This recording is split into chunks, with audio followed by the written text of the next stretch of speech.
Bonjour, c'est Grégory Dunant. Je suis chez moi. Je tiens à vous montrer que... Regardez, je vais essayer de me lever. Je vais essayer de me lever. Voilà. Les frères m'ont amené un matelas tout neuf avec des draps. M'ont acheté des bouteilles d'eau. M'ont acheté des bricoles à manger, des produits ménagers. Voilà. Alhamdoulilah, les frères m'ont aidé. Les frères de ma religion m'ont aidé. Je suis là pour faire cette vidéo pour vous dire que je vais vous parler un peu de politique, mais c'est assez compliqué. Je pense que c'est vrai, il y a beaucoup de délinquance en France, mais il faudrait voir les choses différemment que le voie le Rassemblement national. Il faut pas, comment dire,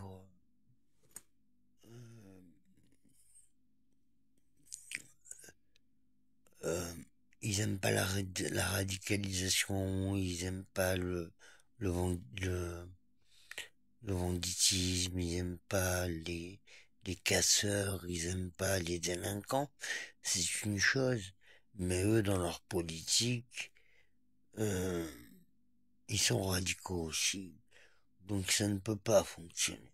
Ça ne peut pas fonctionner. Le Rassemblement national, euh, le RN, ça ne peut pas fonctionner. C'est pas possible. Euh, Monsieur Bardella euh, va faire des erreurs. Va faire des erreurs. Je pense que nous, musulmans sunnites, ne rendons pas le mal par le mal et essayons de trouver une justice et restons calmes. Ce qui n'est pas le cas pour tout le monde, pour la jeunesse ou pour d'autres personnes. Il faut dire que la politique est toujours basée sur la France ou sur l'islam. Quand on parle de politique en France, on ne parle jamais de gens de confession hébraïque qui sont aimés par les gens comme nous, comme certaines personnes, qu'on soit musulman, chrétien, peu importe. Et donc, on pense que parce que ces gens-là ont un problème avec nous, on pense que nous, on leur en veut. On leur en veut, donc, comme automatiquement on leur en veut, ça y est, on est antisémite. Non, pas du tout. Ce qu'il faudrait, c'est une égalité pour tous et pour toutes. Et je pense que cette juste mesure et cette égalité pour tous et pour toutes, ça passerait plutôt par la France insoumise. Et je suis bien renseigné par cela parce que regardez, j'ai dénoncé Monsieur Estrosi d'une bavure qu'il a commise en 2016 par quelqu'un qui a commis un carnage. Donc, tous les deux ont une part de responsabilité. Monsieur Estrosi, depuis que je l'ai dénoncé, me fait la guerre, me fait vivre un calvaire et je pense qu'il y a d'autres vidéos où c'est que j'ai montré une partie de mon appartement dans l'état qu'il était. L'autre partie n'est pas encore retapée. Bon, déjà là, j'ai un matelas, c'est déjà pas mal. Avec un drap propre, c'est cool. Faut faire attention. Faut pas lâcher les taureaux dans l'arène comme ça. je pense que M. Bardella veut pas forcément venir au pouvoir pour devenir Premier ministre et par la suite devenir président de la République, mais juste pour avoir une place, une bonne place qui aiserait sa vie. Il a fait beaucoup de promesses, il a beaucoup parlé, Monsieur Bardella. Moi, je n'ai rien contre lui. Hein. Il n'a pas l'air d'être un si mauvais bougre que ça. Mais il a réponse à tout. Il a réponse à tout. Et malheureusement, quand on a réponse à tout, ben, on se casse la gueule au bout d'un moment. Et regardez ce que je lui... Monsieur Estrosi se déchaîne sur moi. Rappelez-vous en 2015 quand Monsieur Estrosi est passé devant une journaliste. La journaliste a commencé à lui poser des questions, tout ça, sur différents problèmes de la société.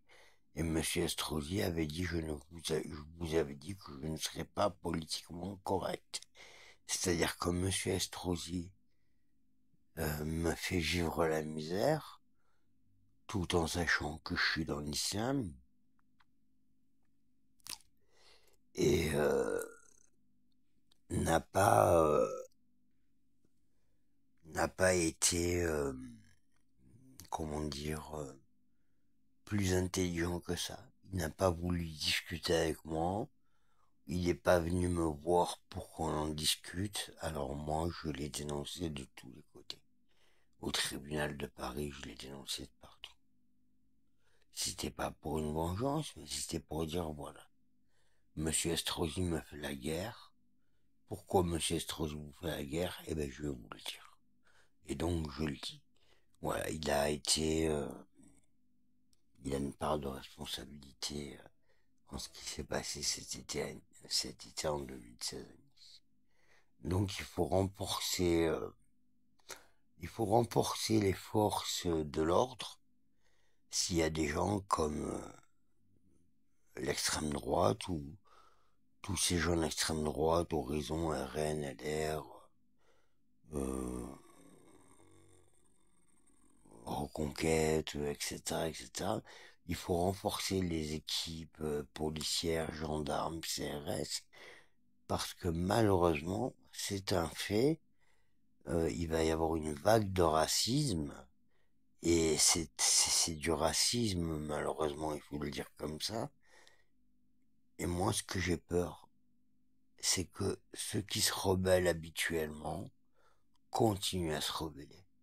Pas ceux qui se sont jamais rebellés, mais ceux qui se rebellent habituellement se rebellent de plus en plus et donnent des mauvaises idées à d'autres personnes.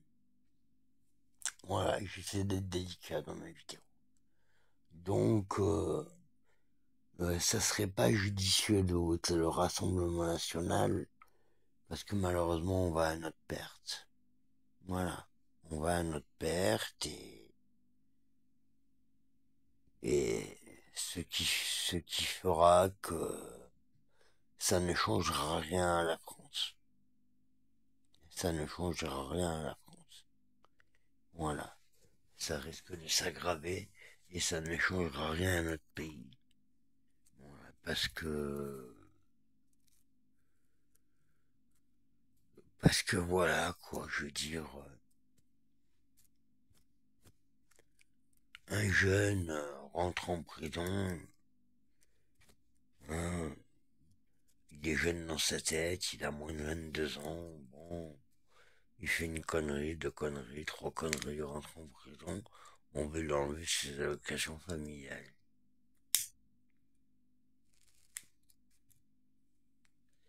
Moi, je pense, quand je vous parle des forces de sécurité, des CRS, la police, tout ça, je pense qu'il faut beaucoup d'équipes éducatives et de salles de sport et pour les jeunes filles de salles de gymnastique, de salles de danse, voilà, qu'il faudrait instaurer dans les quartiers défavorisés et dans les quartiers modernes. Et il faudrait dispatcher un peu tout le monde. C'est-à-dire pas mettre tous les immigrés dans les quartiers défavorisés et tous les autres dans les quartiers pseudo-modernes ou modernes. Il faudrait un peu dispatcher tout le monde et je pense qu'en dispatchant tout le monde, euh, déjà financièrement ça serait mieux et on pourrait arriver à des égalités qui se rapprochent des idées de la France insoumise et de leurs collègues de gauche. Voilà. Donc vous voyez bien que moi j'ai pas accès aux hôpitaux. À l'hôpital ils me mettent dehors. Pourtant je suis français, je suis né en France. Hein. Mais voilà, à l'hôpital ils me mettent dehors. Les médecins ne se déplacent plus chez moi. Je paye certains médicaments pour ma pathologie précancéreuse, comme des patchs. Hein. Moi qui suis un ancien toxicomane, je n'ai jamais eu d'idée de mettre un patch dans une seringue et de me l'injecter. C'est impossible. Voilà. D'autre part, j'ai déposé plainte pour viol et pour pédophilie sur mon beau-père il y a 2 ans. L'affaire a été classée sans suite. Voilà, dans ma vie niçoise, j'ai eu que des problèmes avec le maire de la ville. Et puis, j'ai fait changer une molécule de laboratoire mondialement qu'on appelle la Ritaline. Je n'ai pas touché un centime. Mais tout ça, c'est parce que je suis à Nice et que j'ai des problèmes avec Monsieur Estrosi. Alors c'est vrai, à l'époque, quand j'étais toxicomane, j'ai découvert la Ritaline en 1999. Il est dans ma ville, personne connaissait, mais bon, moi j'étais jeune. Alors je montrais la combine à une amie, et j'aurais jamais dû. Mais bon, à l'époque, la Ritaline c'était des comprimés, et elle était propre. Puis après, ils ont mis les gélules sur le marché, et là tout le monde les connaissait déjà. Et voilà, c'est les gélules qui nous ont causé du tort. Mais j'ai fait des actions, et j'ai réparé tout ça. C'est pas moi qui ai foutu le bordel. Hein. Je suis jamais allé dans le laboratoire pour mettre des pandémies dans les cellules rétalines ou dans les citernes. Mais j'ai réparé les dégâts parce que voilà, j'avais un poids sur le thorax et je culpabilisais par rapport à ça, donc il se devait que je répare les dégâts. Donc quand on tape Grégory Dunant sur Google, on voit bien que j'ai fait changer la ritaline de laboratoire. J'ai pas été dédommagé, j'aurais fait de belles choses, comme je vous l'ai déjà dit. J'aurais fait de belles choses pour les gens, pour les rendre heureux, pour les religions, quelles qu'elles soient, pour tout le monde, pour l'égalité, ouais, pour une ville plus peace and love, quoi. Et selon les fonds, j'aurais aidé la France. Des enfants hyperactifs, la toxicomanie. Parce que vous savez, je suis un vrai galérien et je la connais bien la vie. C'est pour ça, et je vous dis que si on a un maire d'une communauté, d'une ville comme moi qui écrase un citoyen parce que ce citoyen l'a dénoncé d'une bavure, imaginez-vous si on dénonce un président de la République d'une bavure. Ça va être la catastrophe. Croyez-moi. Je vous laisse méditer là-dessus. J'embrasse la France insoumise. Je vous dis à bientôt et réfléchissez bien. Je demande gentiment aux administrateurs de YouTube de faire circuler cette vidéo parce que je veux contribuer à sauver ma France. Voilà. Et ses citoyens, qu'ils soient noirs, blancs, marrons, jaunes, peu importe. La paix pour tous. Voilà. Et pas donner de la rancœur comme le RN risque de le faire aux gens qui n'ont pas la même couleur que moi, ou que Monsieur Bradella, ou que Madame Marion Maréchal. Voilà, donc il faut tous qu'on soit unis et qu'on s'aime tous. Peace and love. À bientôt, c'était Greg. Grégory Dunant. Prenez soin de vous.